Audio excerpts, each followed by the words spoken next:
लगे। Hello hello, हल्का से बेस खत्म करिए इसमें से।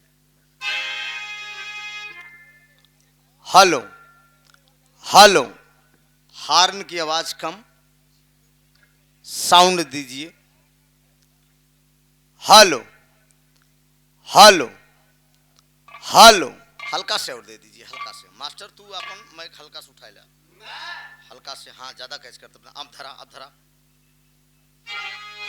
ठीक, आइए चलिए।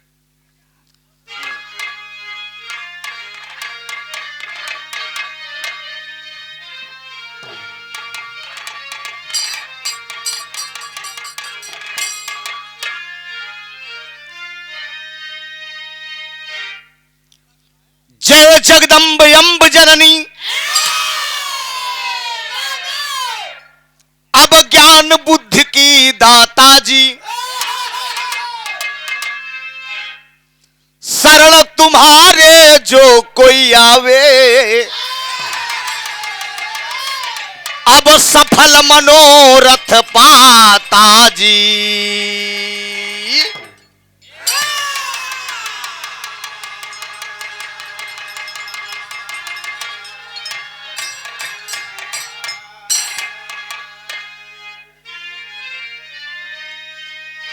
वेद चार जरा कथितवार, जरा हम पर करो रहम जननी, अहंकार दे दिल विसार, जरा हम पे करो करम जननी।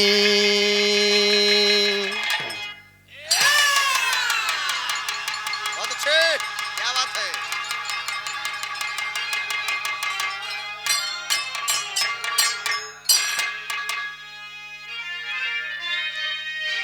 गुरु वशिष्ठ लग जाई के, ए भैया राम भय रघुवीर, संदीपन लग जाई के, अब कृष्ण भय यदुवीर।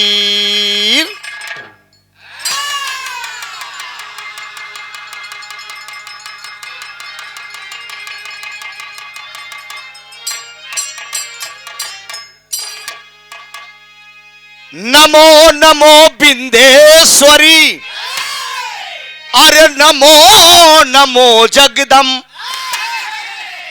भक्त जनन के कार्य हितमा, अब करती कहां विलंब।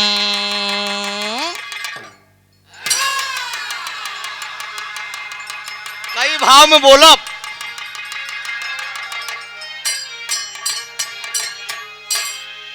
हमें चिंता नहीं उसकी, हमें चिंता नहीं उस,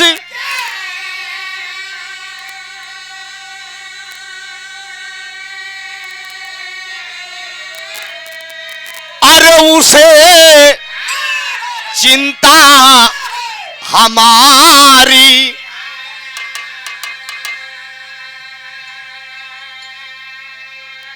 अरे मेरी पतवार का रक्षक सुदर्शन चक्रधारी है।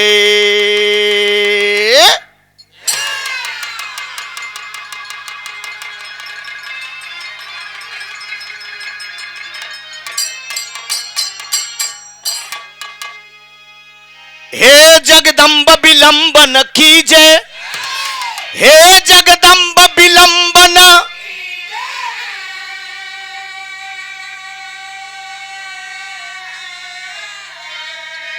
अरे सुता है कष्ट में दर्शन। मिलत नहीं बगा और हटी। अरे कीजे कृपा भवानी पद पंकज पे मात।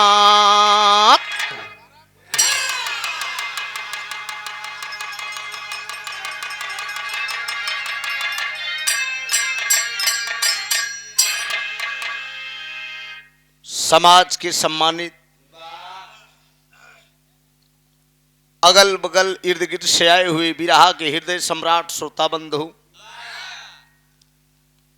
देश के रक्षक, हम आप अमन चैन की नींद जब सोते हैं अपने परिवार के साथ, मातृभूमि की रक्षा करते हैं आप फौजी जवान, मैं आपको सलूट करता हूं, नमन करता हूं ऐसी माताओं के जैसे ऐसे सपूतों को जन्म दिया है। और आज इस बारात के मौके पे अच्छा बिरहवा के लगा के बुलावत हुआ देखला जा देखा फुफाया का जा आशीर्वाद देखो।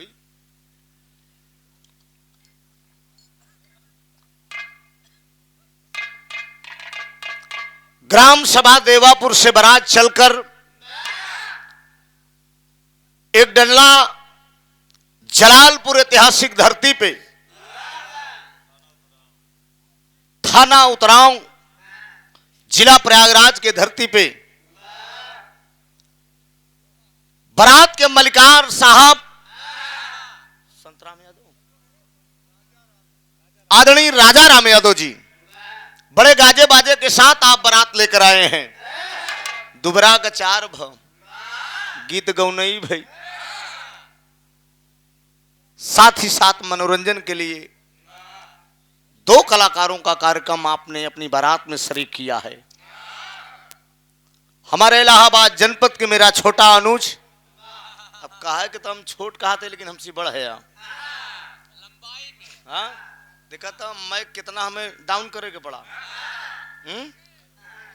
तो अब ज्यादा अगर कहा तो कहीं जटत है, कद से आप बड़े हैं, अब पद से पता न पदहा है कि नहीं।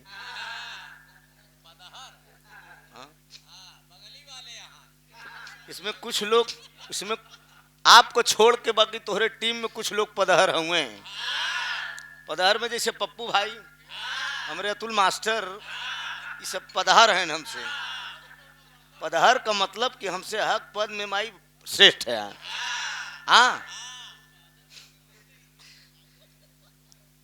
आदरणीय राकेश यादव जी, आपको और आपकी पूरी टीम को मैं वंदन अभिनंदन करता हूं। और इस कार्यक्रम को लिखाने में सोनू यादव जी आज गया, अरे वाह क्या बात है। हमारे सोनू यादव जी देवापुर से बड़ा सुंदर आपने टेंट खोला, इनके ब्याहे में हम बिरहा गए रहे। इतना अजीब रिश्ता हमारे इनकर बा। ये हमारे छोट साला का बहुत परम मित्र हैं, तो साला का नाते हमें जीजे कहा थी, कहीं जीजा बिरहवा गाय दे ठीक प्रोग्राम बा, पैसा का बात न करे, ढेर पैसा न दे पाऊ। अरे हमने कहा यार सार संसार है, अरे कि आपका प्यार है, कार्यक्रम जरूर होगा। मैं जिस स्थिति में हूं, मेरे पिताजी हॉस्पिटल में भर्ती हैं, विनीता हॉस्पिटल में, पूरी रात मैं जगा हूं, हॉस्पिटल में था। छोटे अनुज को वहां पे करके मैं इस कार्यक्रम को करने आया हूं। सादर 101 रुपए का आशीर्वाद सोनू यादव की तरफ से वंदन अभिनंदन है। छोटे भाई ने अभी वंदना और सेहरा की धुन तर्ज का आनंद दिया आप लोगों को। एक ठीक लाइन कौनो लगे मास्टर हेरे से, एक मिनट तनी के सेवा कुछ मिलल बा। आदरणीय दलजीत सिंह यादव जी कनिहार बधवा चौराहा से, ये 51 रुपया प्रणाम हो। अच्छा, महाराज दशरथ की उपाधि लेकर इस महफिल में आए हैं दूल्हे राजा जी के पूज्य पिताजी आदरणीय राजा राम यादव जी। बहु मुबारक हो आपको, बड़े गाजे बाजे के साथ बारात लेकर आप आए हैं। बोलिए सर। हाँ सर बिल्कुल, तनी माई के मनावे था, एक मिनट तनी के वंदना हो दो, करे बात फरमाइश पूरी हो जाए। जो सारे जगत की माँ है, 1 मिनट के लिए, चंद मिनटों के लिए, 5 मिनट में वंदना खत्म होगा, उसके बाद दीवान जी आपकी फरमाइश पूरी होगी। सादर 101 रुपए का पुरस्कार। एक ही लाइन कोनो लगे, जैसे कि कुछ और से लाइन लगी रही, कुछ अनोखी हैरों से लगाए लगाए।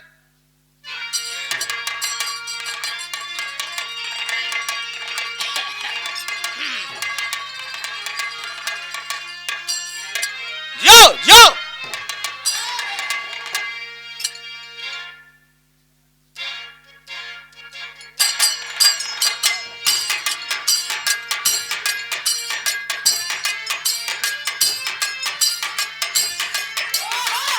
जियो जियो।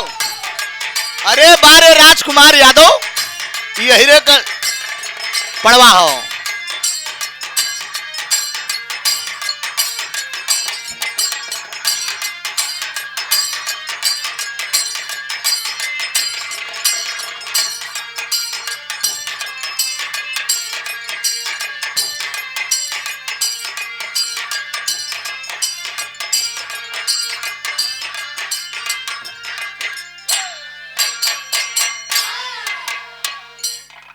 बड़ी सुंदर गीत का इशारा करत हैं हमारे राजकुमार यादव जी। जिसका मुझे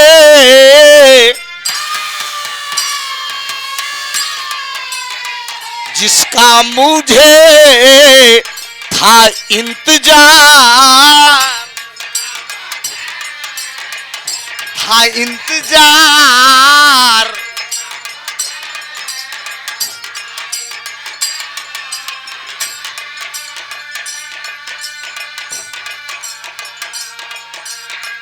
जिसका मुझे था इंतजार, जिसके लिए दिल था बेकरार, जिसके लिए दिल था बेकरार।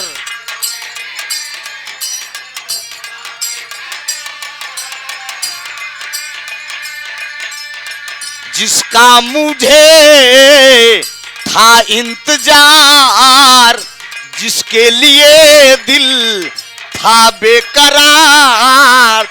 ओ घड़ी आ गई, आ गई, ओ घड़ी आ गई, आ गई। प्यार में हद से गुजर जाना है, जीना है तो फिर या मर जाना है।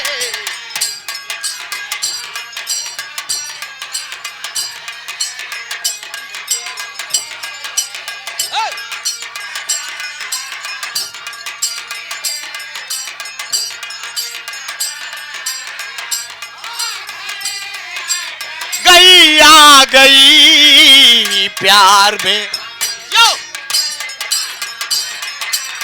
जियो दिल बहादुर।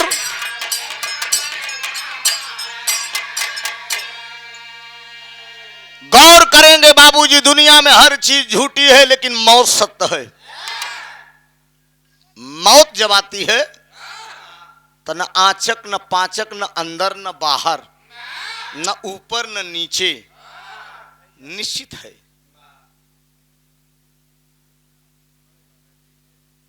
Mahendra DJ, Virendra DJ, Virendra light sound service.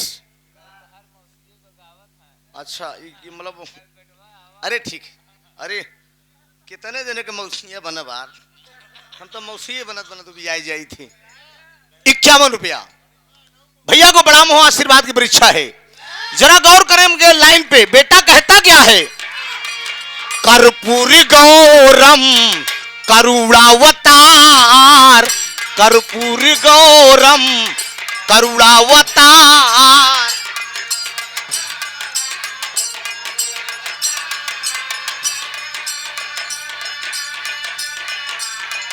Karpoori गौरम करुणावतार, कुमकुम कपूर लैके धूप दीपहार।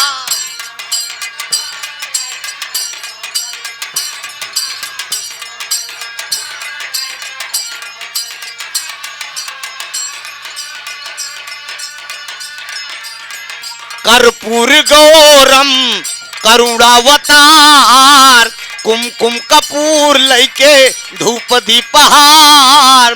आरती उतारे या नरिया है माई, सेवा में हाजिर शरीरिया है माई, भिखिया मागत बा भिखरिया ए माई हो।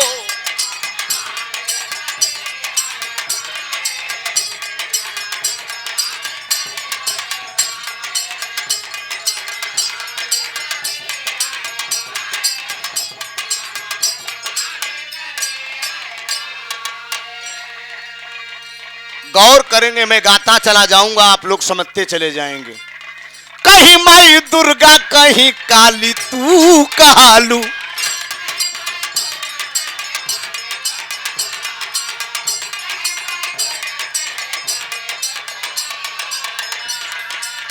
नौ रूपवा में घरे घरे तू पूजालू।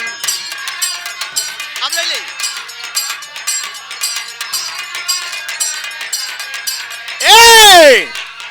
कहीं माई दुर्गा कहीं काली तू कहालू, नौ रूपवा में घरे घरे तू पूजालू, सेवा में हाजिर शरीरिया है माई, भिखिया मागत बा भिखरिया ए माई हो।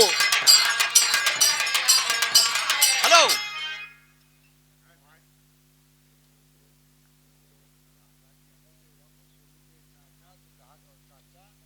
आज इस महफिल के बाद साध दुल्हे राजा के चाचा जी और सोनू यादव टेंट वाले मालिक साहब के आप चाचा आदरणीय रामराज यादव जी, देवापुर के सरजमी से बड़ा प्यार मिलता है। बारे देवापुर पारिवारिक लगाव है आप सबसे, यही प्यार खींच कर कलाकारों को यहां तक लाता है। मोहब्बत के गम को खामोशी में उठा लेना, जो कुछ है आंखों मुंह से पलकों में छिपा लेना। सादर 101 रुपया देकर आपने सम्मान किया है, मंदे जिंदगी शुक्रगुजार रहूंगा। जरा गौर करेंगे, कम समय में वंदना जितने गावा उतने कम बा, मांगने के लिए मित्रों आंखें नम चाहिए। कहीं माई दुर्गा कहीं काली कहालू, नौ रूपवा में घरे घरे तू पूजालू।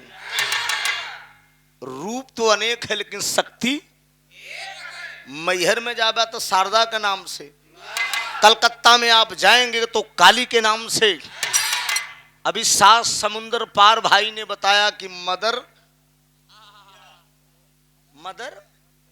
अमीरवा आप मिनरवा के नाम से भी पूजाती है।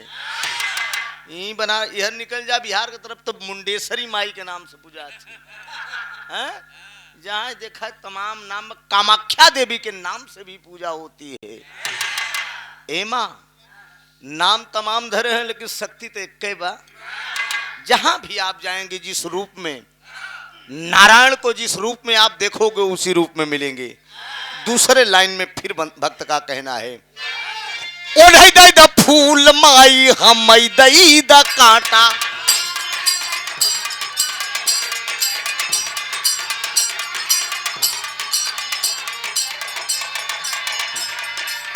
तू न हो चनन के ज्ञान आधा आधा बाटा।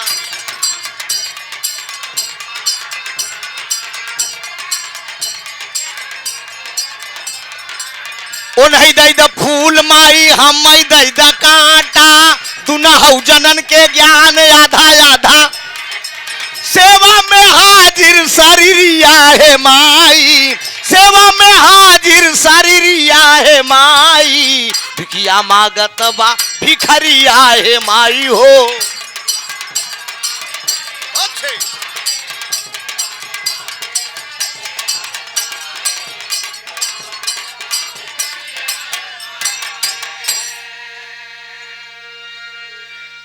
बताया गया है मित्रों कि मन की तरंग मार लो बस हो गया, और आदत बुरी सुधार लो।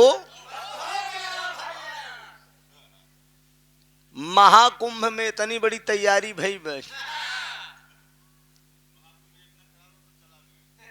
महाकुंभ में एक बाबा जब इतनी बड़ी घटना हुई तो बागेश्वर बाबा बोले कि जो मर गए वो सीधे वो स्वर्ग गए। तब बाबा बोले कहन कर लिए रगड़ के मारी डाई स्वर्ग जई। इतना बाबा लोग आयन केहू कन केहू लिंग में पाथर टांग के से टहराई दे सो उनकर चर्चा ना भी भाई साहेब एकठी माला बेचे वाली आए मोनालिसा राकेश एकठी माला बेचे वाली आए हाँ ओकर आंखी हिट कई गई अये सो धरा मोबाइल पे बात समझा ओकर ओकर आंखी बिकाई गई दुनिया में लोग लेके कैमरा लेके लोग मीडिया वाले ओकर खोजते रहे मालवई बेचारी ने बेच पाए पूरे विश्व में उसका नाम हो गया उसकी आंख के जैसे किसी की आंख नहीं बेचारी चुप मार के कैसन भाग के चली गई अब सुनते ही को के फिल्म वाले उठावे वाला है थोड़े दिन के बाद वो जो है पर्दे पे आ जाएगी कब कहाँ किसकी किस्मत चमक जाए किसी ने देखा है बिरहावो में ठीक कम उम्र की लड़की बतियावे में चमक गई समझा बड़ा माई हरन गावत है नहीं चमकिन खाली बतियाऊ सोकर यूट्यूब आप लोग पसंद करते हैं दिन में 10 फोन आवत तो 4 ठी हुई बरे बोलत थी उई के लेके आवा कब किसकी उई के नाम नहीं लूंगा मैं उई के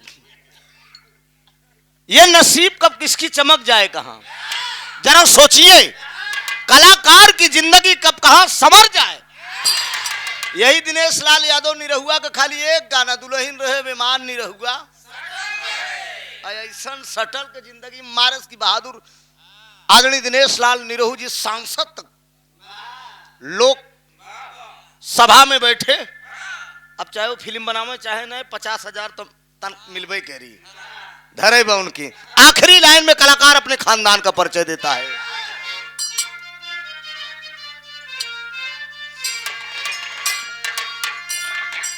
स्वामी गुरु भुल्लूर दादा तजले कोतारी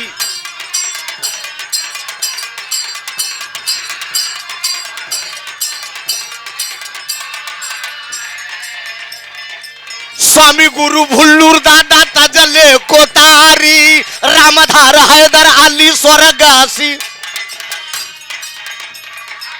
स्वामी गुरु भुल्लूर दादा तजले कोतारी रामधार हैदर अली स्वर्ग सिधारी अनिल कपूजी चरनिया है माई अरे अनिल कपूजी चरनिया है माई सेवा में हाजिर शरीरिया है माई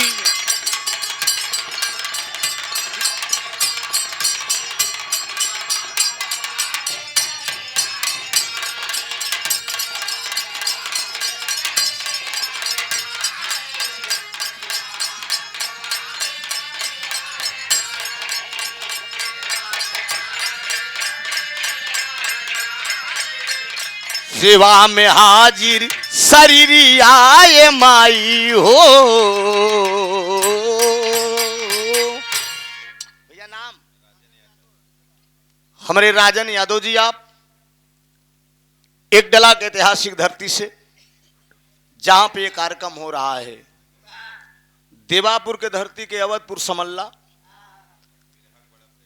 अच्छा बिरहा के बड़े आप प्रेमी हैं यानी कलाकारों के बड़े कदरदान बढ़ जा आराम से कहीं खड़े खड़े मजा नहीं आवत है 100 रुपया का पुरस्कार बहुत बहुत बंदन अभिनंदन तो दीवान जी हैं जेकर फरमाइश भय रही हाँ करेजा दल दर के और से सुना है आप हम बानी 17 बलमुआ 23 साल के बाप ससुर चूतिया रहन हाँ कहो राकेश बताओ उस 17 का बा और घर राहु 23 साल के हैं हाँ? बताओ हाँ? सोचा एक नहीं कह सके हम बानी 35 बलमुआ 16 साल के एक बियाह में बिरहा गावे गे दुल्हन यो रही जो ना दुल्हावा यम तुरंत के मंगल भवन मंगलहारी बेटवा आलू पतोहिए भारी तो हम बानी 17 बलमुआ 23 साल के भौजी रे जिंदगिया रखी खतरे में डाल के केतनो नीमन होई पर सतैबे न करी इतना फर्क बा उमरिया में कमरिया तो लचकैबे न करी, तनी बजे हेरो से कुछ फरमाइश के अनुसार बड़ी याद।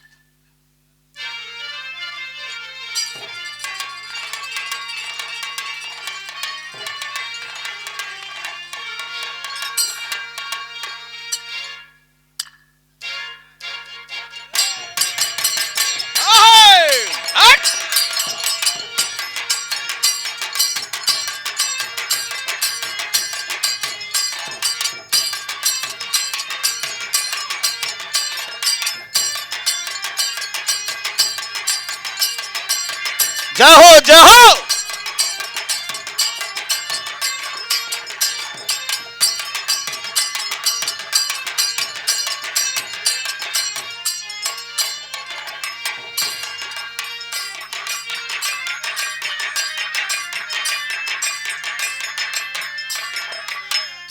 यह लाइन हमारे मास्टर राजकुमार बजावत हैं। बड़ी याद आवे पिया का प्यार काइल, बड़ी याद आवे पिया का प्यार कइल।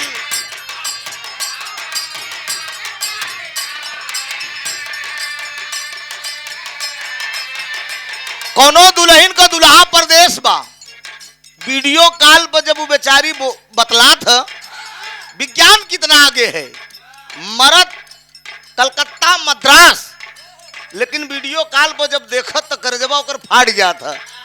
सखियन से बतावत बिया, बड़ी याद आवे पिया का प्यार काइल।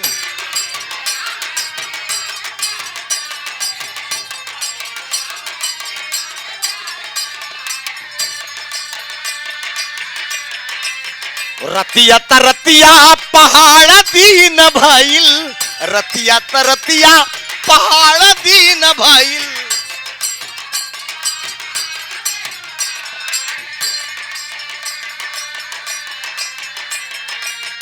बड़ी याद आवे पिया का प्यार काइल, रतिया तरतिया पहाड़ दीन भइल। का कही हमरो करे जदालदार के, का कही हमरो करे जदालदार के। दिलवा ले गईले राजा बोतल में भर के, दिलवा ले गईले राजा बोतल में भर।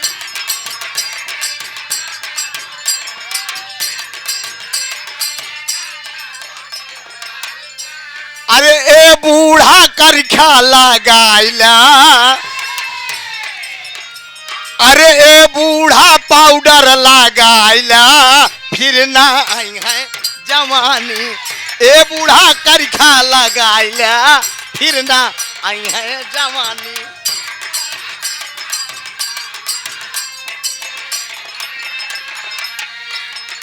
बालों जैसा बाल नहीं है,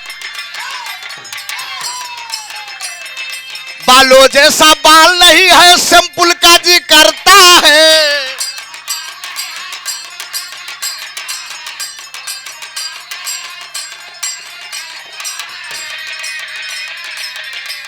अरे बूढ़ा मैक्सी चढ़ाइला,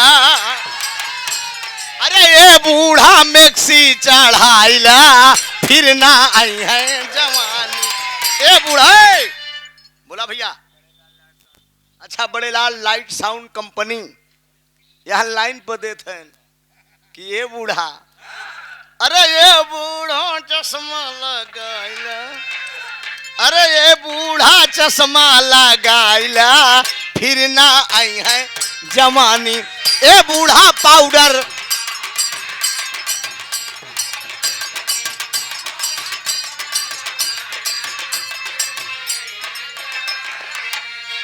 अरे काजा नहीं दे शहर वालिन का जरा, काजा नहीं दे शहर वालिन का जरा, काजा नहीं दे।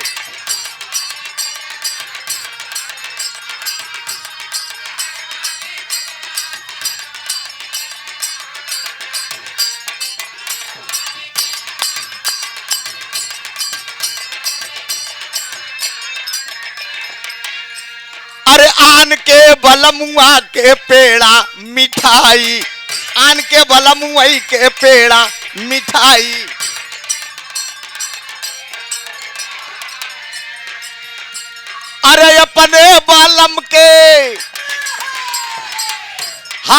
अपने बालम के भेवाई दे बजरा काजा नहीं दे शहर वालिन कजरा काजा नहीं दे।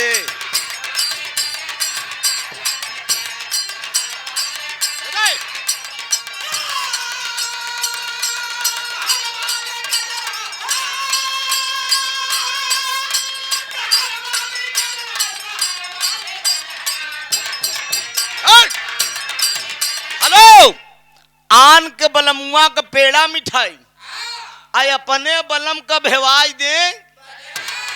आन का बलमुआ कैसे बस सुने वाले दोस्त बड़का भैया हर तनी भाव को समझत चला। आन का बलमुआ का मतलब जब बियाह शादी हो था कुछ दिन के बाद जब तक लड़कियां नहीं पैदा हो तब तक मन से धूक मेहरारू तन के दूर नहीं हो देती। अगर चौराहे पर गए तो फोन तुरंत लगाइन जल्दी अब हमार मन लागत। आज जब लड़कियां हो गए न शोक तब मन बढ़ जाता। अब पालिन पोसिन बड़ा करिन ओकर बाद जब बियाह बहन तो बहन के आन का मन से दू बहन न तो जितना प्यार मेहरारू अपने लड़कियन से करा था अपने मन सेधु से लड़कियां जो ना है जाड़ा का महीना में पिसाब कही दी। सुने वाले दोस्त बड़का भैया लोवा भीग जाई लेकिन महतारी गीले जगह लेटी और लड़किया के अपने सूखे जगह लेटाई। यही भाव भी कनब की आन के बलमुआ के पेड़ा मिठाई यानी बेटवा के बरे पेड़ा मिठाई बा मन से धू बरे चाहे बजरिन भेवाई दे। मेरे दोस्त अरे कहीं भी सोले ऐसे मतलब नहीं बा। जोरदार ताली बजाकर आप लोग सम्मान करिए। बिरहा के बड़े होनहार कलाकार आदरणीय ब्रजेश यादव जी यहीं आपके बगल हसनपुर ग्राम सभा से स्वर्गीय बाबू राम कैलाश के हूबहू नकल ही करत है। हमारे रिश्ते में बहनोई है यानी हमारे मामा जी के दामाद हैं। हाँ और का कहे नहीं है ले बिल्कुल चमक गई कि तो माल अहमद चमका बहुत तेज है। हाँ जमन आए स्वर्गीय बाबू राम कैलाश जी के आप अखाड़े से हैं रिश्तेदार हैं। हमके यार हम कहें रिश्तेदार कुछ मदद हमके मदद का करी तो अखड़वई चेंज करे है लेकिन चला भाई अब बहनोई है कुछ तो मदद हो गई करी लेकिन हमार गनमा सूटो न करी तो का कहो यहाँ से हमार गनमा बाँव मार दे कैसे दादा का खड़मम बात सुनाई वाले दोस्त बड़का भैया दास कहता बाबूजी पेरा था 101 रुपया का पुरस्कार भगवती खूब तरक्की दे। कहा यान के बलमुआ हाँ अरे यान के बलमुआ कसे जसुतावई अरे यान के बलमुआ कसे जसुतावई अरे अपने बलम के ए भैया अपने मन से धूके। 1 मिनट कन्या पक्ष से पुरस्कार आया है आदरणीय राम बहादुर यादव जी लड़की के बड़े पापा जी सादर 101 रुपए का आशीर्वाद आपने दिया है कन्या पक्ष से बहुत बहुत धन्यवाद। बड़ी खूबसूरत व्यवस्था बड़ा अच्छा बड़ा भोजन भी बड़ा स्वादिष्ट था। हम लोगों ने भी भोजन किया बड़ी खूबसूरत व्यवस्था है किसी प्रकार की कोई कमी नहीं। वैसे भी लड़की का पिता तो राजा होता है। हाँ राजा जना हाँ अरे लड़किया वाले कितना पावे कितना ले लें। एक बियाहे में बिरहा गावे गए हम हफी चंचल अब जान लेता नहीं गजब व्यवस्था रहे। सुबेरे जब पैसा दे लाग चरपहिया तक लड़की के बाप दे रहा हफीज के हमका दोनों जने के बैठाए पैसा जब दे लाग वो जमाने में आज राकेश आज से करीब 18 साल पहले की बात बता रहा हूँ। 25,000 पर हफीज चंचल करे न 18,000 पर हम कहा रुका यार कहा ससुरा हमार कीमत नहीं समझे लड़की वाले कहत हैं तो हमके बाबू साहब जल्दी से हमारे हिसाब कह देना हम खुदे कीमत आपन भूल जाओ। हमके चरपहिया तक ले ले कीमत ही नहीं समझे तो सादर 101 रुपए का पुरस्कार कहना है। कहा यान के बलम वहां का से जसुतावई अरे यान के बलम वहां का से जसुतावई अरे अपने बालम के बिछाई दे गोनारा का जा नहीं दे सहारा वाल इनका जरा का जा नहीं दे। हेलो कहा यान के बलम वहां से खूब बतियावई अरे आन के बलम वहां से खूब बतिया वही, अरे अपने बलम से ए सोनू अपने बलम से, अरे दिखाई दे नखरा का जानाई दे, सहारा वालिन का जरा का जानाई।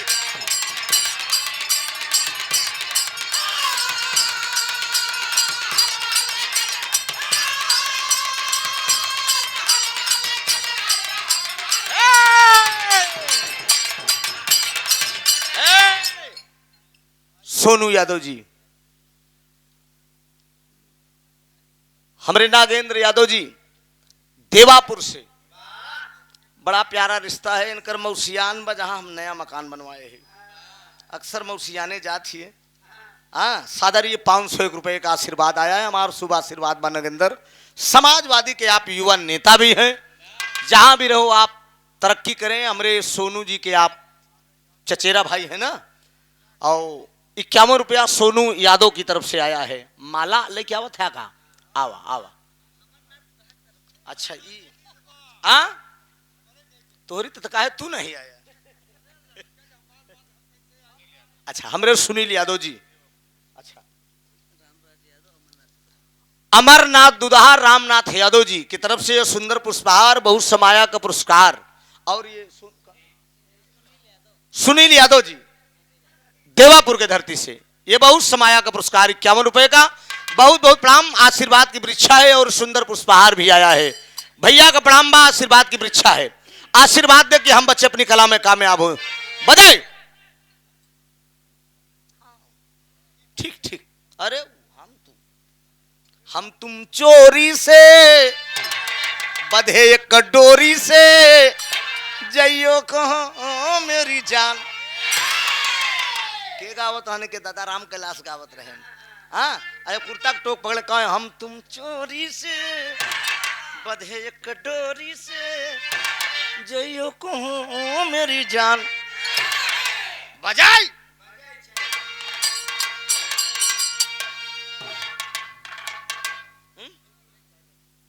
बजे बजे कुछ बजे तो बात गीत।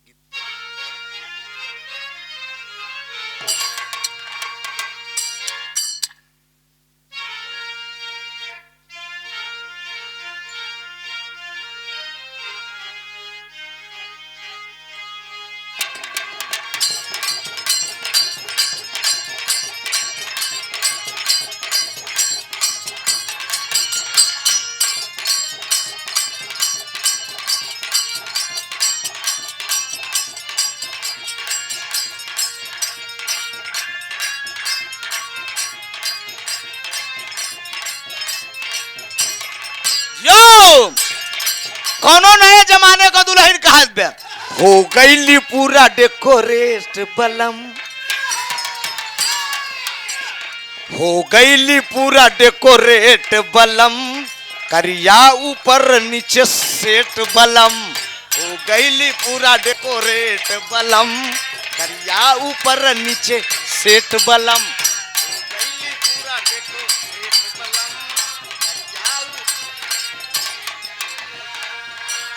हो गईली पूरा डेकोरेट बलम, करिया ऊपर नीचे सेट बलम। बेरी बेरी सर के घंघरिया आई पिन लगा दी अड़ जाई। ए मर्दबा का घात बा, अरे बेरी बेरी सर के घंघरिया आई पिन लगा दी अड़ जाई। मर्दबा का हाथ बा, ए सरिया पे डालम नजरिया तसड़िया फिर से पहिने के पर जाई। सरिया पे डालम नजरिया तसरिया फिर से पहिने के पर जाई।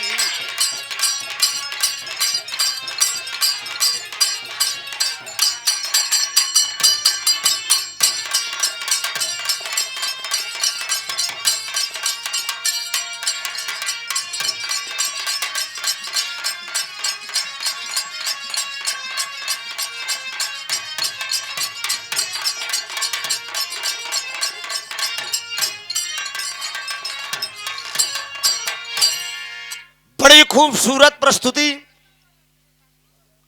अभी अभी छोटे भाई से आप लोगों ने सुना। द्रौपदी का स्वयंवर।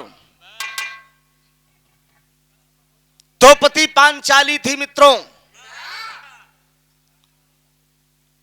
द्रौपदी के 5 पति थे। मछली का भेदन हुआ। यह चिन्हरान की जब मिले जाई वो जूता उतार के जाई नहीं। ऐसा बा कहीं 2 जने अगर सरक जावे तब मामला गड़बड़ाई जाए। जब डेहरी पे जूता रही अशोक ये पहचान रहा तो मतलब कि तू अशोक गए तो हम ना जाई, हम लौट आई। नहीं तो हम चलाकी कह दब अशोक के पीछे करब, हम पहले जाब। हाँ संजोग रुका मर्दे पी पाना करा करा हमरे बोले में। संजोग से कुत्ता लेके खसक गए, कुतिया लेके खसक गई। कुतिया का शराब द्रौपदी दे दे कहे जा जा। हमके तो खाली 2 जने देखे ना, लेकिन तो के पूरा संसार देखी। अरे वाह रे वेद, वाह रे महाभारत। हाँ आज एक्सीडेंट हो बा लसिया याद रखे। एक पे 3 तबला बाजे तेरी की। अच्छा तो द्रौपदी का श्राप था। महाभारत के अंदर प्रमाण मिलता है मित्रों। काशी नरेश की 3 लड़कियां थीं, अंबा, अंबिका, अंबालिका। तीनों का स्वयंवर काशी नरेश रचे। स्वयंवर के बताए न कि अब राजा महाराजा सुना, राजा महाराजा के जमाने में जांघी के जोर पे मेहरारू आवत रही। अतका अब जमाना हमारे तोहरे समय में कम बगा, अब केथा के जोर पे नरेश आवत है। हाँ नहीं पता बा, हम बतावत है बचवाज।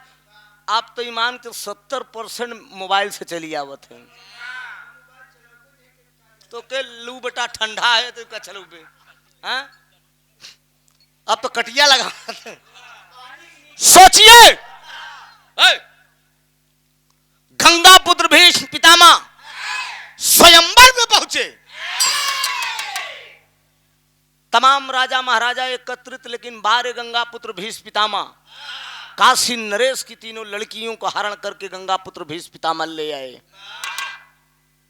सवाल किए, पूछे, अंबिका अंबालिका से पूछे कि तुम लोगों का प्रिय कौन है, प्रेमी कौन है। कहें चित्रांगन और विचित्रवीर। जाओ तुम लोग जा सकती हो। दोनों चली गई। बाबूजी बचती एक लड़की है जिसका नाम अंबा बताया गया। अंबा से पूछा गया तुम्हारा प्रेमी कौन है। गंगा पुत्र भीष्म पितामह पूछ रहे हैं।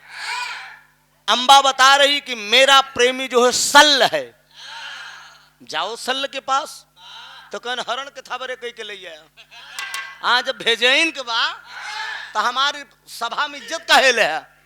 सल्ल के पास जब अंबा गई तो सल्ल इनकार किए, लौट जाओ मैं तुम्हें नहीं रखूंगा, तुम्हारा हरण जो है भीष्म पितामह किए हैं, तुम मेरे काबिल नहीं हो। लौट के जब अंबा आई है उस समय पितामह इनकार कर दिए कि मैंने तो वचन दिया है। तो ठिकाना हम गावत रहे कि बाप का शादी बेटवा करे, बेटवा का भंवरिया।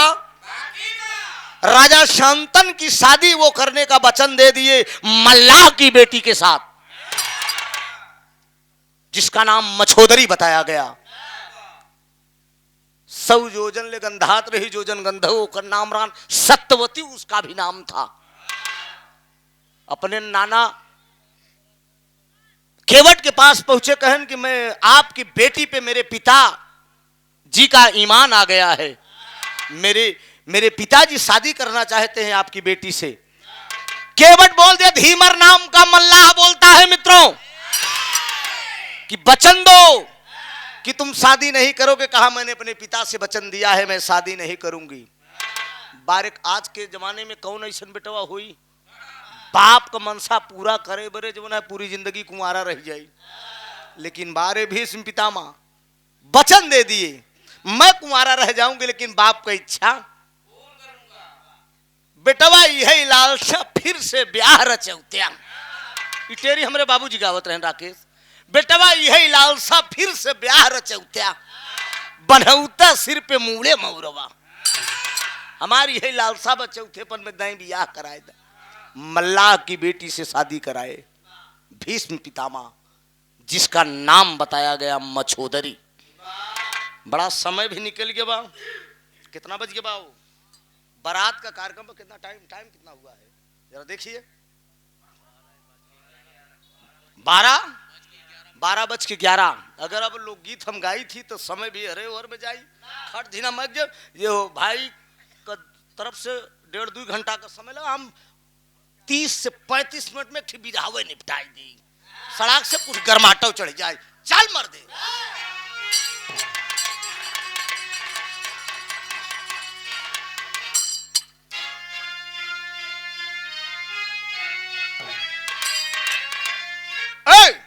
एक बिरहा बारात के मौके भी कार्यक्रम बा।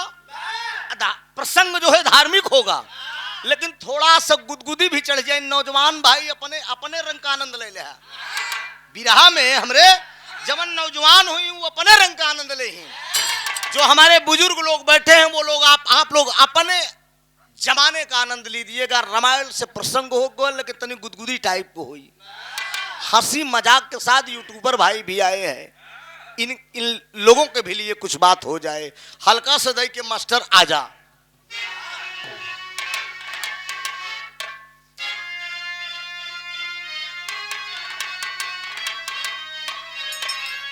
तो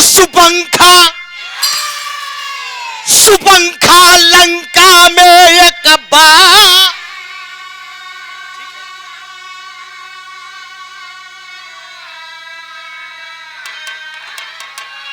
अरे विपिन विचरण का केस विचार।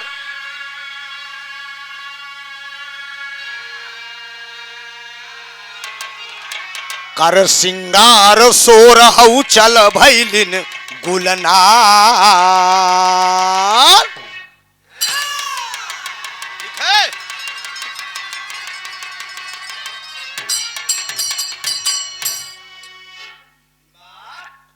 गौर करेंगे। एक बार त्रिलोकपति दशकंधर की बहन सूपनखा अपने जवानी के दहलीम में 16 साल की नई जवानी के दहलीम में पहुंची अपने भौजी मंदोदरी के पास। मजाक करके कहा है, भौजी तुम तो मेरी बड़ी प्यारी भाभी हो। अरे मुस्कुराए का मंदोदर कहा कि बोलो मेरी नंदो रानी। एक बात कहती है कि एक ही गजल का लाइन लगा मास्टर।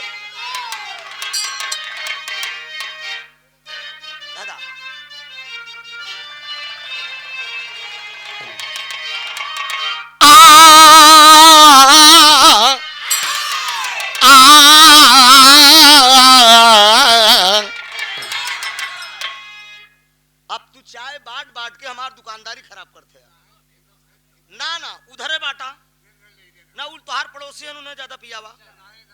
हम नात रिश्तेदार है, कम पियब तब वो चल जाई। हाँ पीवा का तू लोग ऐसे बगल में धक्का ले ले ना। हम वार्ता करे लगे तो ले ले लोग। अरे खुद को वो जल्दी जा ना, हमारा ताव खराब हो जाएगा ना। दब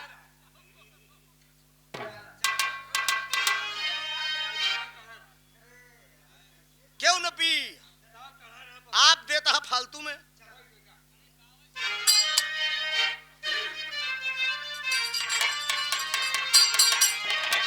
अरे खुद को वो, अरे खुद को वो, खुद को वो, खुद को वो, खुद को वो, अरे खुद को वो परेशान है। अरे खुद को वो परेशान है यार मुझको आजमाने में। खुद को वो परेशान है।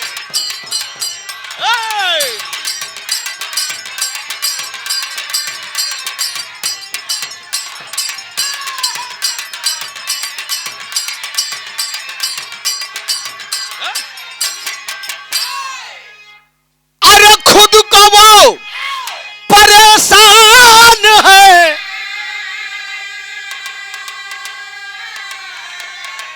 अरे यार मुझको आजमाने में अरे बस्तियां जली सारी, भैया मेरा घर जलाने में। लेकिन गौर करेंगे मित्रों, वो मंदोदरी से सूर्पनखा क्या कह रही है? अरे छोटी सी ए मोरी भौजौ हो एकदम नान के, अरे छोटी सी एक अर्ज है मेरी, अरे भाभी मेरी मान लीजिए। छोटी सी एक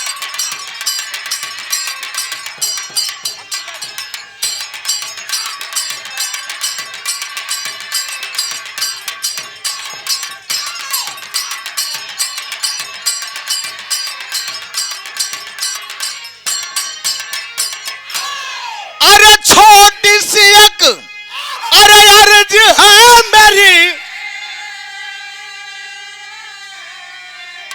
अरे भाभी मेरी मान लीजिए, अरे घूमने बिपिन में जाऊं, दिल में जरा जान लीजिए। यही बात वो कह रही है। मेरी इच्छा है, मैं लंका से बाहर आज घूमना चाहती हूं। तो मंदोदरी एक बात कहती है, नजम का भाव है, नजम है, हमें तो लूट लिया,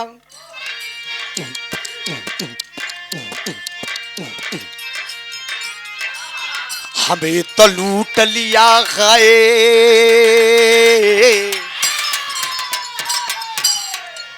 कहा मंदोदर हंस के इच्छा गर तुम्हारी है, कहा मंदोदर हंस के इच्छा गर तुम्हारी, शौक से चाहो तुम तो मेरी ननद प्यारी हो।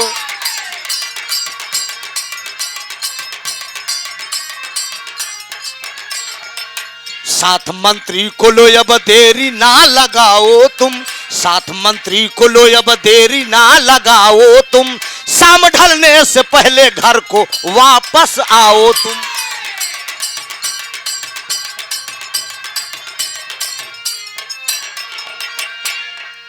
मिला आदेश, मिला आदेश,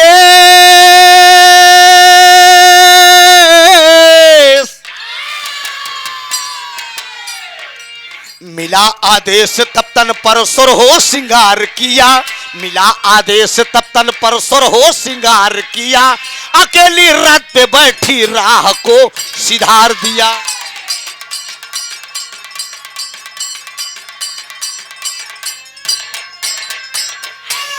तनी बात का सिमल्ला, हारमोनियम में ज्यादा माइक ना घरसोरा करा करा, तो मेरी आवाज क्लियर जाना चाहिए। हाँ ठीक है, बस इतने हमें सुनाई दे बस। गौर करेंगे बाबूजी, बात उस समय की है। आदेश कर दिया सूर्पनखा, सूर्पनखा को आदेश किया मंदोदरी, कहा जाओ तुम्हारी इच्छा बगैर लंका से बहरे घूमे के तो जा, एक बात लेकिन याद रहे, शाम ढलने से पहले तुम्हें घर को वापस आ जाना है। कहा ठीक बा भाभी, हम तोरे आदेश के पालन करब। रथ वापस चला आए बियाबान जंगल में, अकेले सूर्पनखा घूमने लगी। गर्मी का महीना, प्यास से व्याकुल, रथ वापस चला आए, पैदल घूमत में सामने एक सरोवर दिखाई दिया। अगल बगल चारों तरफ देखे कौनो मर्द नहीं दिखाता, बढ़िया धीरे से तन का गहना उतारे, गहना उतारे के बाद प्रमाण मिला कि धीरे से अपन पूरा वस्त्र भी उतार दे। वस्त्र उतार के उसी सरोवर में प्रवेश कर जाती है। सरोवर में प्रवेश करके जब वो लड़की सूर्पनखा स्नान करने लगती है तो गौर करेंगे बाबूजी, एक नौजवान आता है, दूर से खड़ा होकर देख रहा है कि रे वाह, ये सुंदरी सरोवर में अकेले स्नान कर रही है, इसके साथ कोई मर्द नहीं है। पास में पहुंचा वो नौजवान उस सुंदरी से एक बात कहता है, तरज का लाइन बा फिल्म अमर अकबर अंथली से।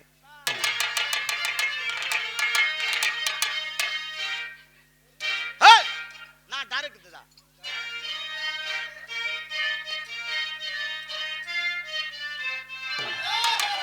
अरे तारीफ तेरी निकली है दिल से, अरे आई है लब पे बन के सवाली शिरडी वाले साईं बाबा आया है तेरे दर पे सवाली शिरडी वाले साईं बाबा।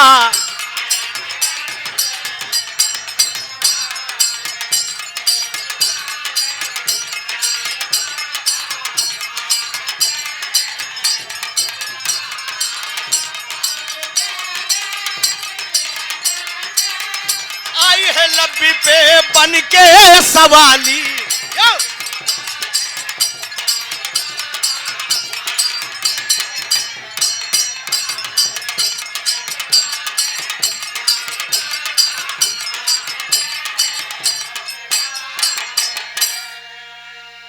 गौर करेंगे मित्रों, लेकिन वो नौजवान सूपनखा जब सरोवर में स्नान कर रही है, वो नौजवान जब देखा उस सुंदरी को तो मोहित हो गया।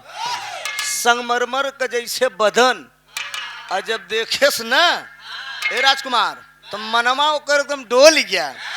कहा बयास लगाए बैठा हूं कब से, अरे तू तो है मेरी सपनों की रानी, मेरा सब कुछ बेनिछावर बाहों में दे दे अपनी जवानी।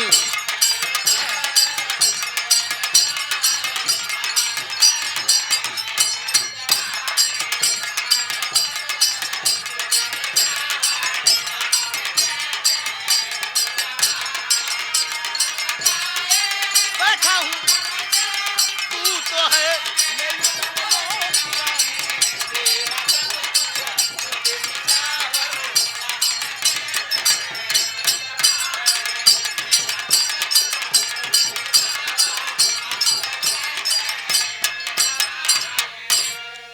है चाल हंसनी सी और बोल में पिग बैनी, लज्जा भरी अदा है अंगों में है मृग नैनी, बिन बाह में झुलाए दिल को नहीं चैन है, काले घुघराले बाल जैसे दिन में हुई रैन है।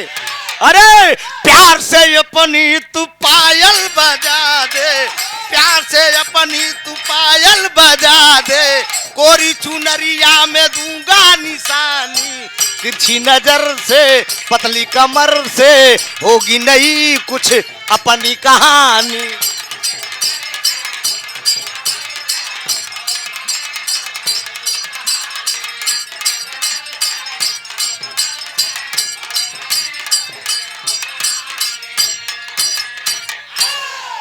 पकड़ लिया वो नौजवान, सरोवर में प्रवेश कर गया।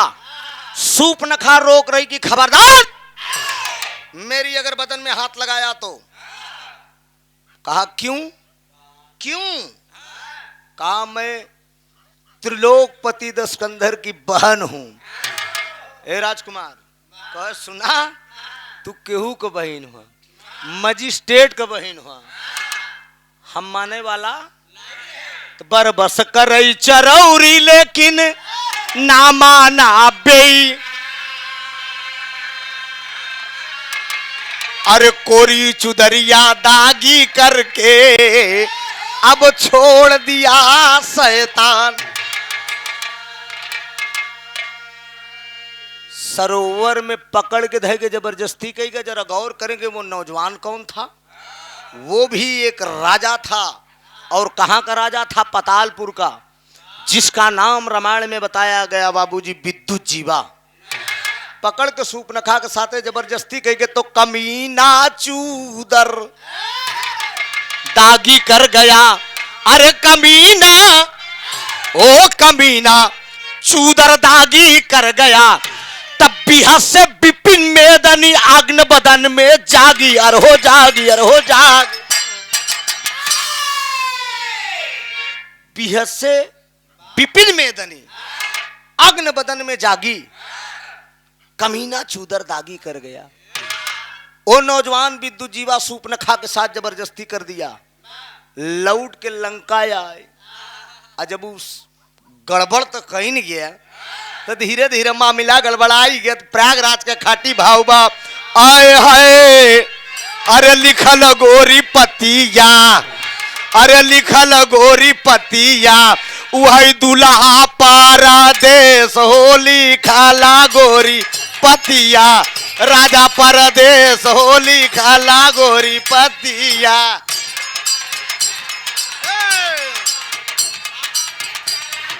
अजय बहादुर दुल्हा परदेश हो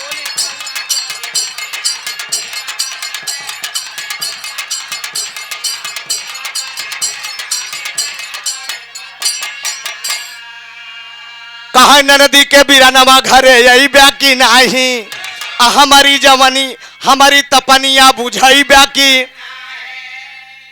अरे आवा मोर दुल्हा, अरे आवा मोर दुल्हा, दिल में बहुत कलेश रे लिखल गोरी पतिया। हमरे अशोक यादव जी कहां से?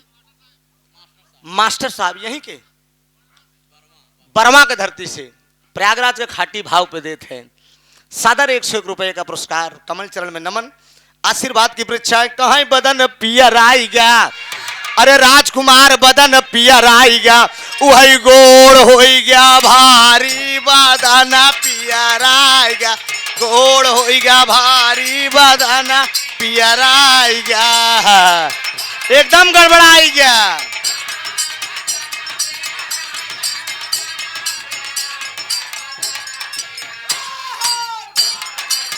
अरे जिया राम नरेश बारे जामुन,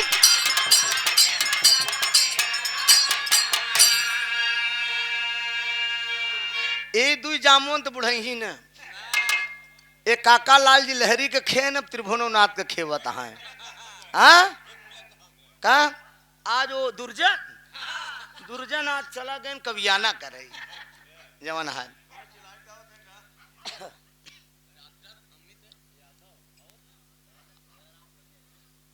आदरणीय डॉक्टर अमित यादव जी बर्मा के ऐतिहासिक धरती से, जहां से स्वर्गीय बाबू बिरहा के हिंद केसरी बाबू दयाराम गुरु जी की धरती से आपके कर कमलों द्वारा ये 101 रुपए का आशीर्वाद आया है। मैं जहां भी वो आत्मा जिस रूप में हो बाबूजी, मालिक करे स्वर्ग में उच्च स्थान मिले।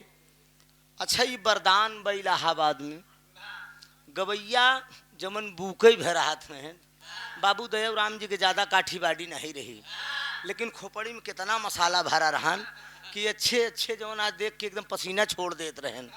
बाबू लालू जी लहरी के देखा एकदम बुके भरे के रहन है, लेकिन जब खड़ा हो जाए ऐसे ऐसे धरें, ऐ लवंटे बाड़ी बिस्तुया शेरस नजर्रा, मैं लाल जी लहरी हूँ, बनारस बलिया आजमगढ़ छपड़ा भभुआ का कोई कलाकार माई के लाल आज तक लाल जी लहरी के आगे नहीं टिका। लाल जी लहरी जब से बिरहा गा रहा है तब से तुम चड्ढी पहन के टहलती रही होगी। अब बतावा गारापुर में बिरहा हो छोटे लाल चंदौली के वो गायन कहें चंपा के नाम पर चम्मल घाटी बस गया। हम कहें महाराज कैसे करबो? कहें 2 मिनट में बिगाड़ा, 2 मिनट में कहें जे गाना बिगाड़ा जान के वही गवैया या खड़ा बहन कहें चंपा ए रकेश गाना बिगाड़े तो नहीं समझाएगा, देखा कैसे बिगाड़ जाता।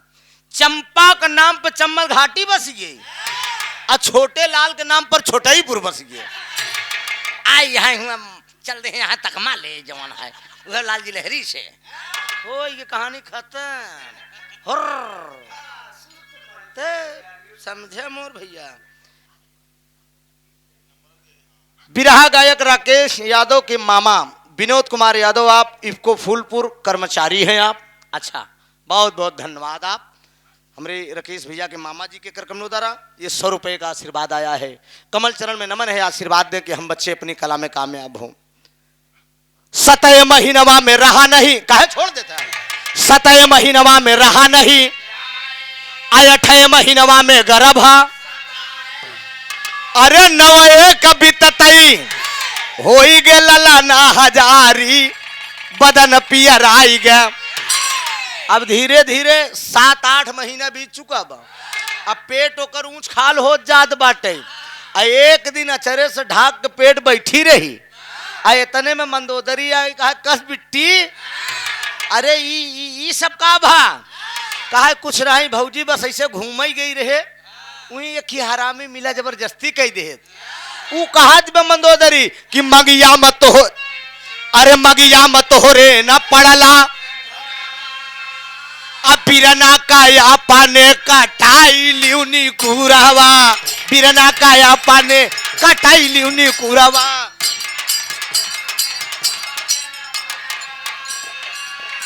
अरे गौवा नगरिया सम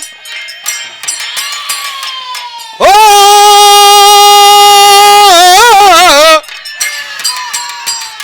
गौवा नगरिया सब दे तो है गारी बदन पिया रायगा गोड़ होइगा भारी बदन पिया यही हो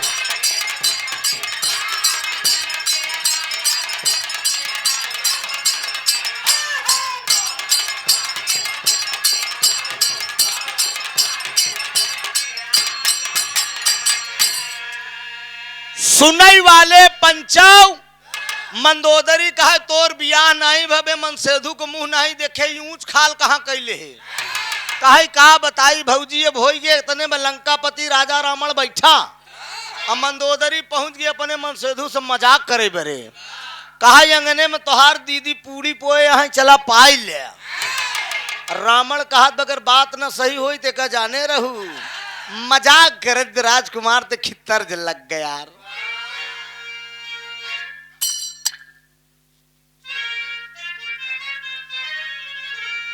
अरे देखो देखो देखो आया बाइस्कोप देखो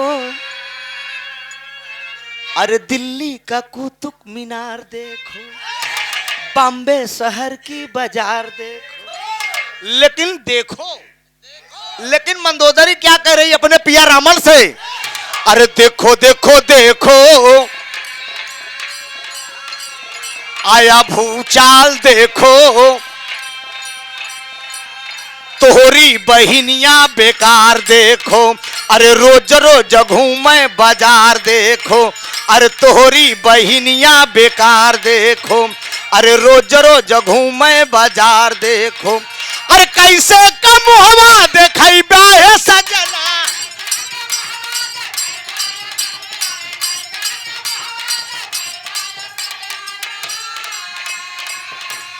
कैसे कम हवा देखई बाहे सजना ताना मारेला संसार देखो देखो देखो जमाना देखो क्या बात है अरे जिया दिल बहादुर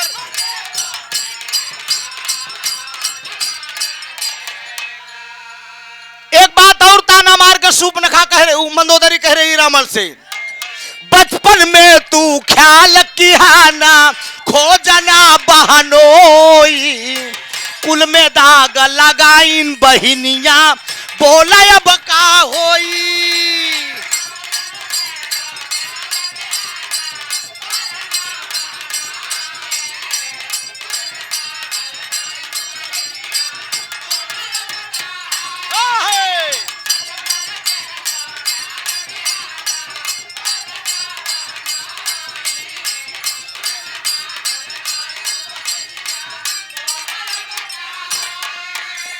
इज्जत कुल देहलिन बिगाड़ देखो अरे मंगिया नसनुरा लीलार देखो अरे इज्जत कुल देहलिन बिगाड़ देखो अरे मंगिया नसनुरा लीलार देखो अरे अपने मन का की न मन मानी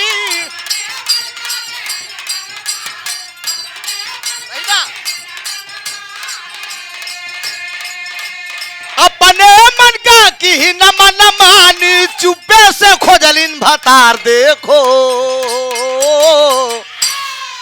देखो देखो जमाना देखो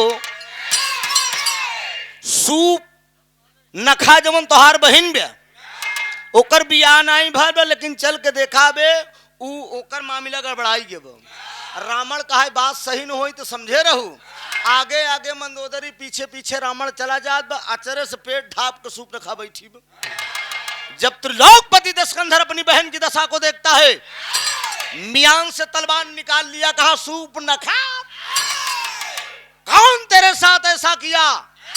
उस हरामखोर से तूने मेरा परिचय नहीं दिया। कहा परिचय दीन ही लेकिन मनबई नहीं भे। कहा चाहे मजिस्ट्रेट के बहन हुआ, हम अपने आप कही। अरे बाप रे बाप, गौर करेंगे बाबूजी, कहानी भी करीब है, लेकिन वो लंकापति राजा रावण इसी बात को लेते हुए अपनी बहन सूर्पनखा को अपने घर से भगा देता है। फटही लुगरी पहन के बियाबान जंगल में वो लड़की भ्रमण करने लगी है। जंगल में वो घूम रही है, रावण भगा दिया कि तूने मेरी इज्जत पे दाग लगा दिया। जब जंगल में घूम रही है मित्रों, तो एक नौजवान आता है, और सूर्पनखा को जब देखता है तो पास में पहुंच गया और कहता है कि कहां मकान है और अब तू किसकी प्यारी हो, विपिन में घूम रही क्यों तुम्हारी मारी हो। सुंदरी, तेरा निवास स्थान कहाँ है? तुम कहाँ की रहने वाली हो? इस बियाबान जंगल में फटही लुगरी पहन के तुम अकेले घूम रही हो? मुड़, ए राजकुमार, हाथ धरे रहा, क्लियर रखिए, हाँ क्लियर रखिए।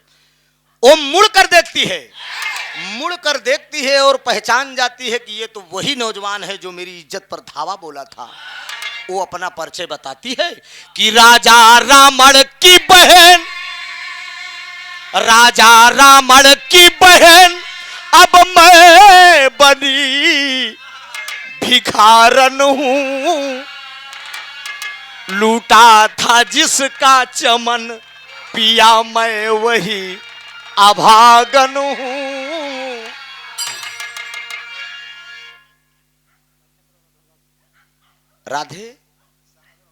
राधे श्याम यादव जी, आप रघुनाथपुर। अच्छा, ये सराय चंदी की धरती से 51 रुपए का पुरस्कार है। बहुत बहुत वंदन है, अभिनंदन है। मेरे भाई का नाम राजा रावण है, मुझे सूर्पनखा कहते हैं। आपका गर्भ मेरे पेट में पल रहा है, अब बताइए मैं कहां जाऊं? मेरा भाई मुझे घर से भगा दिया है। गौर करेंगे बाबूजी, यही बात पे ओ विद्युत जीवा कहता है कि तेरा भाई घर से भगा दिया, मेरा गर्भ तेरे पेट में पल रहा है। तो सुनो सुंदरी, मैं एक बात कह रहा हूं आपसे। ओ नौजवान करता क्या है, गाना भी करीब है कि हंस हंस के गोरी कहे माना सैया बातिया, भारी ना तो हल्की गढ़ा द 3 पतिया। लेकिन वो नौजवान क्या कहता है कि बोला विद्युत जीवा हंस के, बोला रे बोला रे बोला रे बोला, बोला विद्युत जीवा हंस के माधुरी बचानिया, चला हमरे घरावा बनाई दुल्हनिया। बोला विद्युत जीवा हंस के माधुरी बचनिया।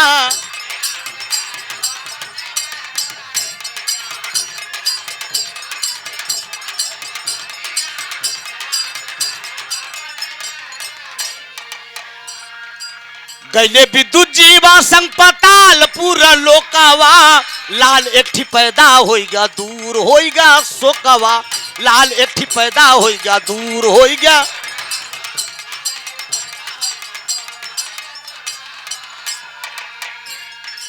लवण सूर नाम जेकर जाने रे जाने रे जाने रे जाने,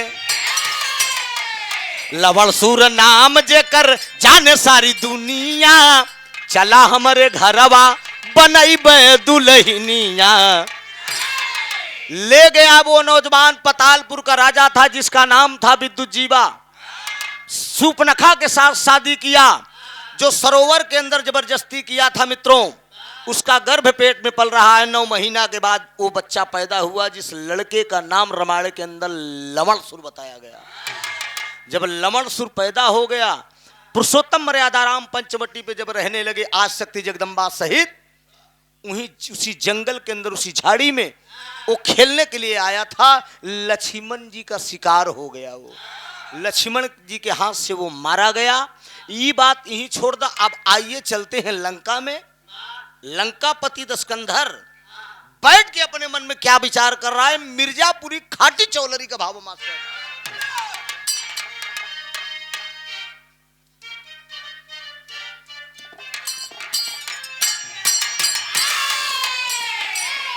एके बनारस के स्वर्गीय रामदेव गुरु गावत रहे, गाजीपुर का शिवमूरत स्वर्गीय शिवमूरत गुरु गाँव है, और सोनभद्र मिर्जापुर का माटी का स्वर्गीय पुत्ती खलीफा गावत रहे।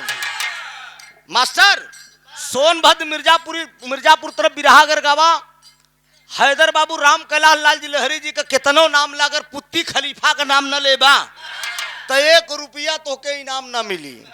तो एक पुत्ती खलीफा गावत रहे, अरे बारी उमर कमरा लचकनिया, बारी उमर कमरा लचकनिया, बारी उमर कमरा लचकनिया, गोरिया खींचई निहुर के पनिया, गोरी का लहरई झूलनिया ना। बारी उमर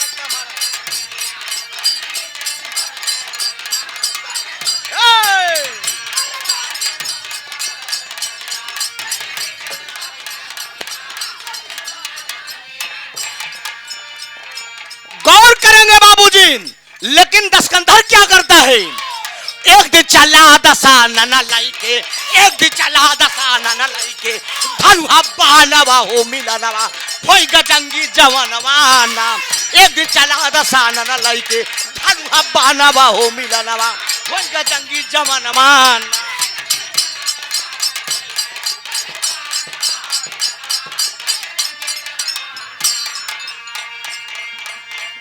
रावण बियाबान जंगल में शिकार खेलने के लिए गया है मित्रों, और जब शिकार खेलने के लिए गया है तो होता क्या है, तब तक पड़ा एक शेर दिखाई, तब तक पड़ा एक शेर दिखाई, रावण पीछा किया है, रावण पीछा किया है, शेर पतालपुरी में विदु जीवा का नजारा पर, विदु जीवा का नजारा पर, दुई न छोड़ी दिहले काई, दुई न छोड़ी दिहले साथे बानवा हो मिलनवा, होई गजंगी जवनवा ना। ए दू न छोड़ी दिहले काई, साथे बानवा हो मिलनवा, होई गजंगी जवनवा।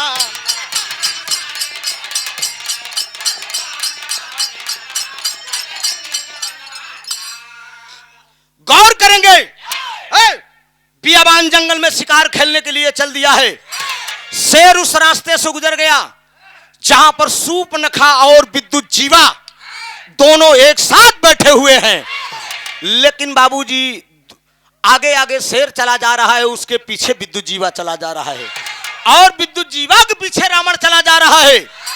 एक बाण जाए तो शेर का लग, शेर गिर गया, रावण भी पहुंचा और विद्युत जीवा भी पहुंचा, दोनों जने में बातचीत हो, बात क्या हो रही है, रावण कहां शिकार है मेरा, रावण कहां शिकार है, विद्युत जीवा कहा ही नहीं, विद्युत जीवा कहा ही नहीं, तू नौ रहले वीर जुझारू, माराई माराई पे भय, माराई माराई पे भय नौ, रावण काटे से अपने बहनो, रावण काटे से अपने बहनो, क्या करा दानवा हो मिलनवा, होई गजंगी जवनवा ना। रावण काटे से बहनोई के, गारा दानवा हो मिलनवा, होई गजंगी जवनवा ना।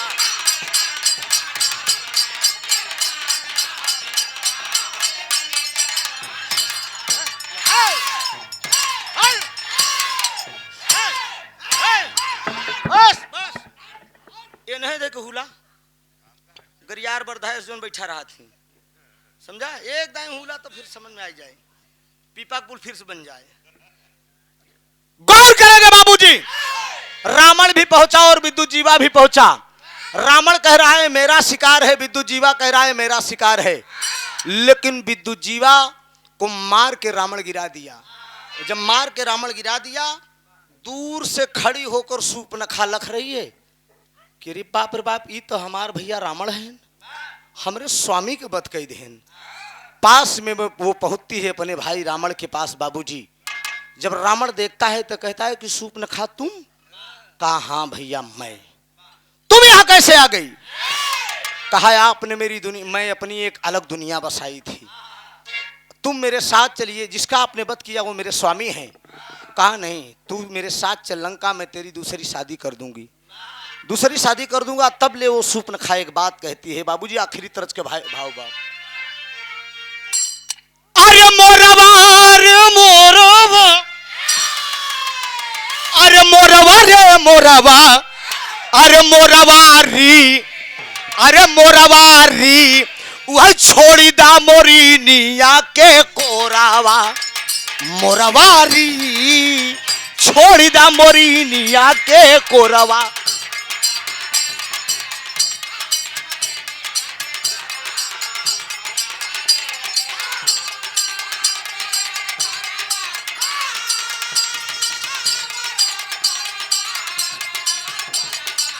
मोरवारी छोड़ी दा मोरी निया के कोरवा।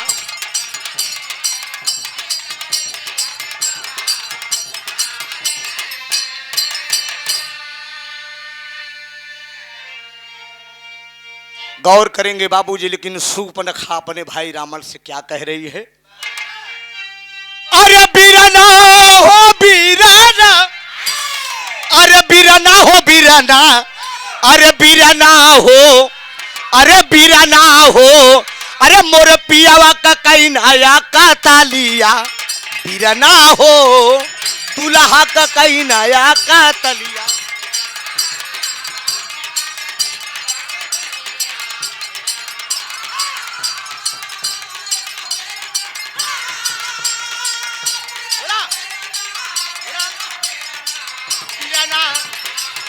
क्या बात है?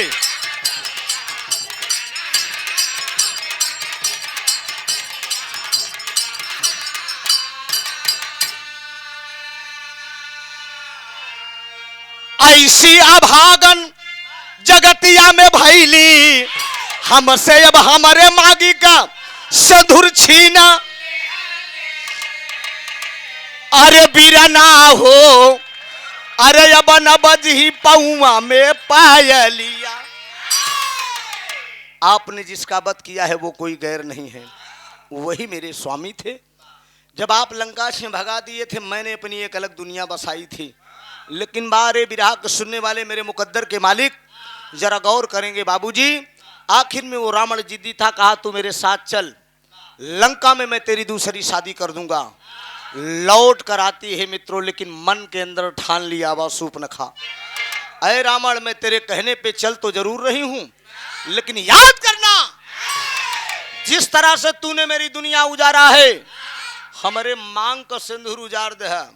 हम अकेले राण है ना, लेकिन मैं भी ये प्रण के करके चल रही हूं, जब तक हम लंका में राणन को ढेर न लगाए दे, तब तक हमारा नाम सूप।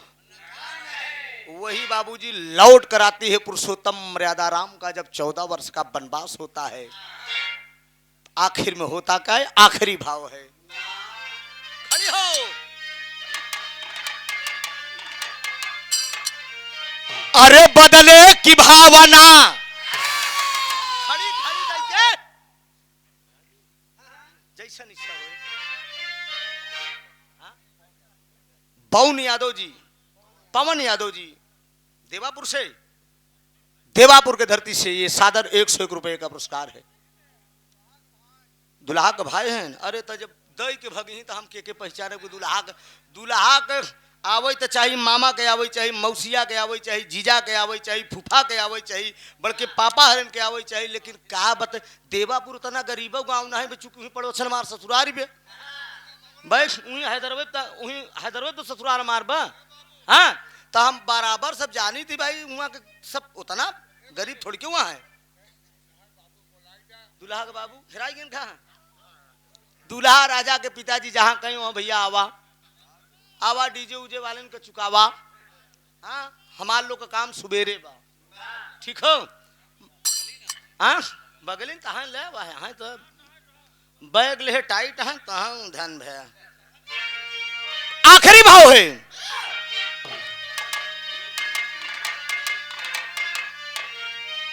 अरे बदले की भावना, वही मन में बसाई।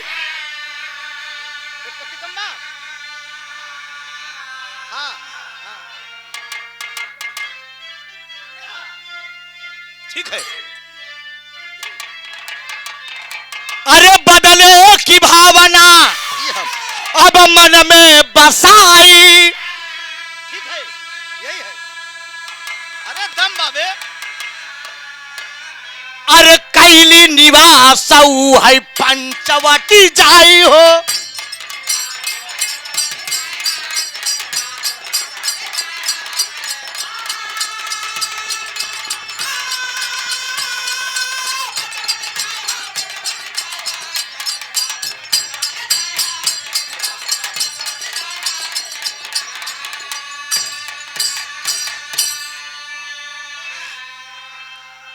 अरे राम यौ लखन सिया आइले भी बनवा।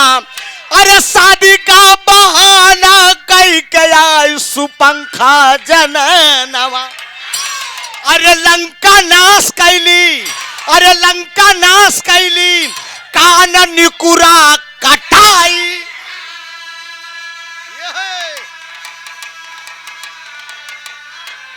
अरे कैली निवास है पंचवटी जाई हो। पुरुषोत्तम मर्यादा राम का 14 वर्ष का वनवास हुआ। माता सीता सहित छोटे अनुज लक्ष्मण सहित जब पंचवटी में कुटी बनाकर रहने लगे, 12 सूर्पनखा शादी का बहाना करके 16 साल की उम्र में भेष बनाकर पहुंची है। लक्ष्मण से कहती है, राम से कहती है कि मैं कुंवारी हूं, शादी कर लो। राम इनकार किए, लक्ष्मण के पास जाओ। लक्ष्मण भी बोले कि ऐसा नहीं, भयानक रूप बनाकर माता सीता को डराना चाहती है। इतने में बाबूजी रामायण रामलीला कलाकारों द्वारा, पात्रों द्वारा आपने देखा होगा मंच पे, नाक और कान कतर दिए लक्ष्मण जी। 70 पूत 72 नाती जेकरे रह गए दिया न। खरदूषण हरण के पास गई, तमाम लंका के अपने भाई भतीजन के धय के लपेटे से लंका में रावण के ढेर लगाई दे, मारे सबको सत्यानाश कर दे। अकेले सूर्पनखा, मेरे गाने का शीर्षक था विरह के प्रेमियों।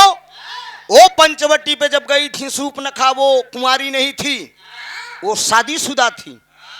उसके पति का नाम था विद्युत जीवा, लवणसुर उसके बेटे का नाम था। वो पातालपुर का राजा था। लेकिन पूरी लंका अगर आज नाश हुई है, रावण का ढेर लगी वो तो सूर्पनखा के द्वारा। गाने का शीर्षक बना सूर्पनखा की पहली शादी। आखिरी भाव है। स्वामी गीतानंद अनंत भय भुल्लु तद्दिए को तारी। राम आधार हैदर अली जुगुरु गुरु अनिल की बाबली।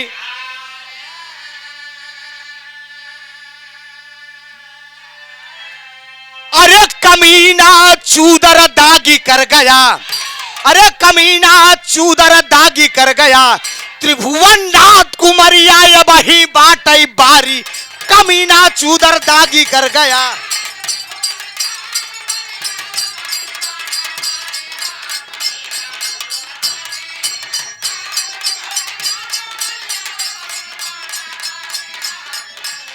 हेलो, दुनिया का मेला, मेले में लड़की, लड़की अकेली सन्नो है नाम उसका। दुनिया का मेला, मेले में लड़की, लड़की अकेली सन्नो।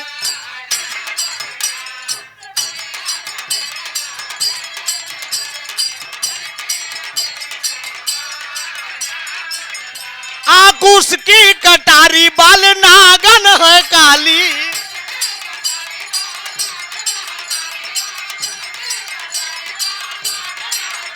आंख उसकी कटारी, बाल नागन है काली। गोरे गोरे अनार जैसा है गाल इनका। दुनिया का मेला, मेले में लड़की।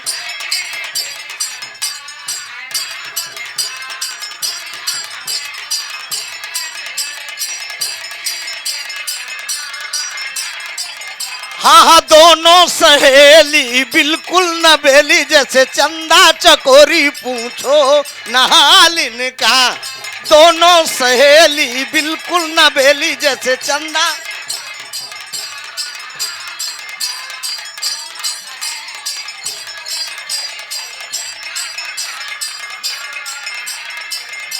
आंख उसकी कटारी हो, आंख उसकी कटारी, बाल नागन है काली।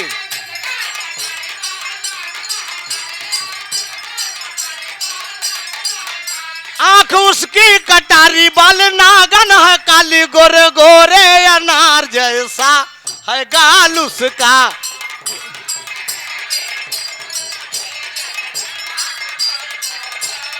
ए नैहरे का हाल कहा चूम चटा का तोरे घरे रहन चूम चटा।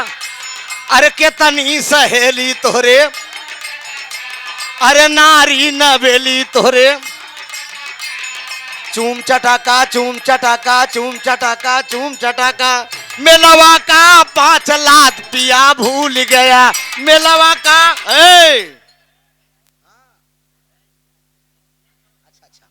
हमरे सोनी यादव जी के आप चाचा आदरणीय शंभू यादव जी देवापुर के सरजमी से 100 रुपया का पुरस्कार। दातार सुखी रखे, सब भैया लोग सुखी रहा। नारी न बेली तोरे चूम चटा, केतनी सहेली तोरे, अरे का तोरे घरे रहन, केतनी सहेली तोरे। चूम चटाका चूम चटाका चूम चटाका चूम चटाका चूम चटाका। कहा हमका चूम चटाका कहा बया? कहाँ रहे नार, जब खत्म हो लगता तब सब आवता है। हाँ हाँ घाटे के सौदा करवाई दे है यार, दे तहार कहीं नहीं। हाँ 53 मिनट में बंदना भी रहा धुन तर सब खत्म कई दिन। हैं दुल्हा के है ने 50-50। अरे यार मामी मौसिया है ना, चला कोनो बात नहीं, धन्यवाद। मामा वहाँ है, मौसिया वहाँ है, 50-50। बहुत बहुत वंदन अभिनंदन। भगवान करे और कमात जा और तरक्की करत जा तो कुछ बढ़ई। हाँ दुनिया का मेला, मेले में लड़की लड़की अकेली सन्नो है नाम उसका। रुक जा ले भाई जो मिले 50 रुपया राम सजीवन प्रजापति। और हैं जीजो घरे ना है कि बब बैठी? अच्छा बैठी, ठीक है तब अब चलते बैठे। हम क्या करे हो तो ले आवा यहीं गर्माहट में मार दे उन्हों लोग के 51 रुपया का पुरस्कार रहा दे। जीजा हर आइए नहीं यहाँ मान लन्ना हो बेचारे के तो झूठे में शर्मवाई जाए दे से ना पाए हो। राजा हो तो है कैसे मनाई, दुल्हा हो तो है कैसे।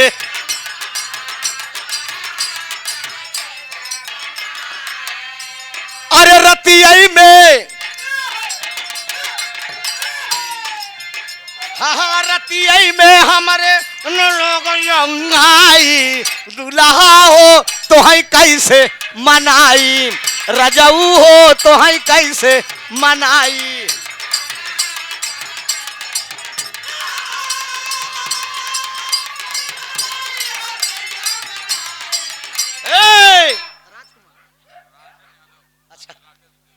अच्छा राकेश, अच्छा अच्छा उनकर ससुरा। हाँ हाँ समझ गए, हमारे राजन यादव जी। राकेश जी का बड़का भैया है का? अच्छा बहने है, धन्यवाद बहुत बहुत प्रणाम, हम समझ गए। अब 51 रुपया का पुरस्कार, बहुत बहुत प्रणाम। तने के भाई है अब का करी, हम बेरोजगारी है। राकेश के घरे तो कुछ नहीं आए, गाय भैंस की व्यापारिक काम है। एक आटो भैंस बिक जाए रजा, हमारे ये मेलो लागत है सुमार बिप है। एक ही अगर कहते लाखा 50,000 है। राकेश हम वैसे नहीं यार, लू बटा सन्नाटे एकदम।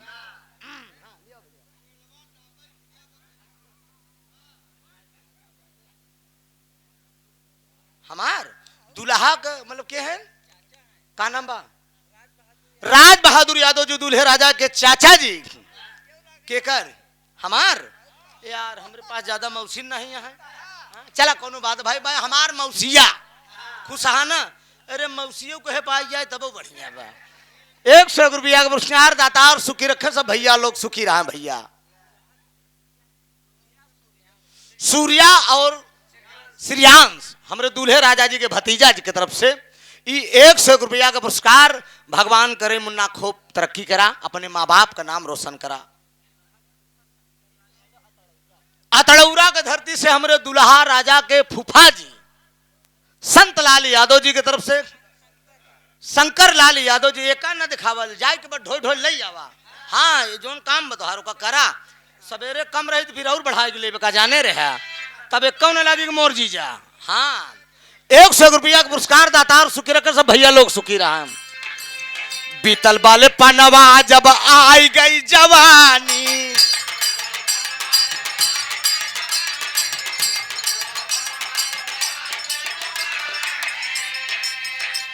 अरे रही रही के सजियई पे रही रही के सजियई पले अंगड़ाई सैया हो तो है कैसे मनाई रजऊ हो तो है कैसे मनाई दुल्हा हो तो है कैसे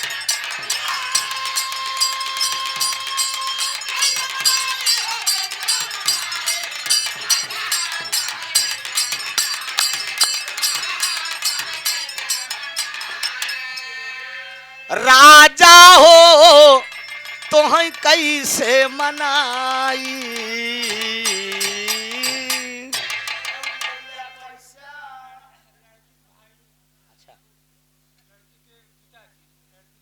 कन्या पक्ष से पुरस्कार आया है महाराज जनक की तरफ से पूजनी लड़की के पिताजी नाम आदरणीय श्याम बहादुर यादव।